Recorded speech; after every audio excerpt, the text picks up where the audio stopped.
Jika ada yang melintas di pikiranmu ketika melihat tas jinjing berwarna biru berikut, mungkin ingatan kamu akan kembali kepada tas yang satu ini.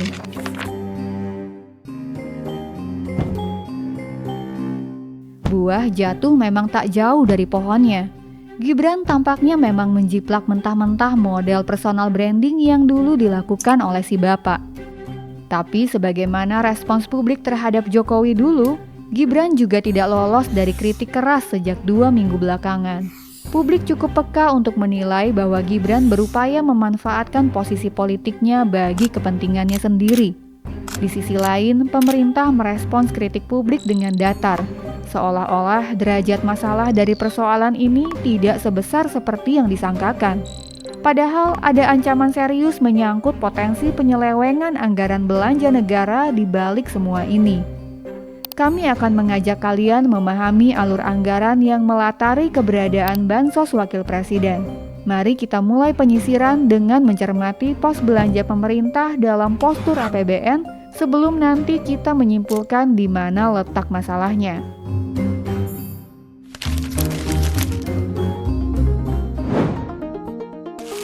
Pada tahun 2024, pemerintah membagi rencana belanja untuk dihabiskan oleh pusat dan sebagian lainnya ditransfer ke daerah. Pos anggaran belanja pusat terbagi ke dalam 8 jenis kegunaan, mulai dari membayar bunga utang, gaji pegawai, belanja barang, subsidi, dan sebagainya. Dari mana Gibran mencairkan anggaran untuk tas bansos yang ia bagikan? Disinilah masalahnya. Alih-alih mengambil anggaran belanja bantuan sosial, Gibran justru memakai anggaran lain-lain. Hal ini bisa dibaca dari pernyataan Kepala Kantor Komunikasi Kepresidenan yang menyebut bahwa tas bansos Gibran memakai dana operasional Wakil Presiden. Dari segi pembukuan, dana operasional Wakil Presiden tercatat sebagai anggaran lain-lain dalam laporan keuangan Bendahara Umum Negara yang dikuasakan kepada Kementerian Sekretariat Negara. Cukup sulit untuk mendapatkan data tentang ini, namun kita bisa memintanya kepada BPK dengan melengkapi sejumlah persyaratan. Dari data inilah kita bisa tahu bahwa Presiden dan Wakil Presiden punya dana cukup besar yang dapat digunakan nyaris sesuka hati.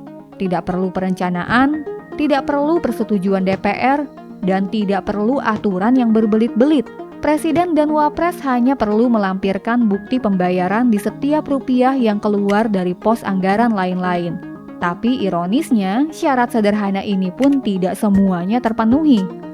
Ada banyak temuan BPK dalam penggunaan anggaran lain-lain oleh Presiden dan Wakil Presiden, misalnya penyaluran dana bantuan senilai 3,2 miliar yang melewati tahun anggaran pada 2016, pengadaan buku tulis sebesar 1,05 miliar rupiah yang belum diserahkan kepada penerima bantuan pada 2019, biaya transportasi dengan kontrak 1,5 miliar rupiah yang entah bagaimana dibayar 2,8 miliar rupiah pada 2022, dan banyak hal janggal lain yang jarang terdengar dalam percakapan publik luas.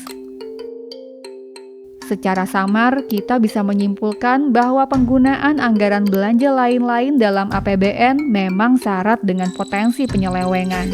Dahulu, pos anggaran lain-lain selalu dijaga agar tetap rendah. Celakanya, sejak tahun 2020, anggaran belanja lain-lain melonjak secara gila-gilaan. Ini artinya, dalam 5 tahun ke depan, kita perlu waspada dan ikut mengawasi pemerintahan Prabowo agar uang rakyat digunakan secara bertanggung jawab.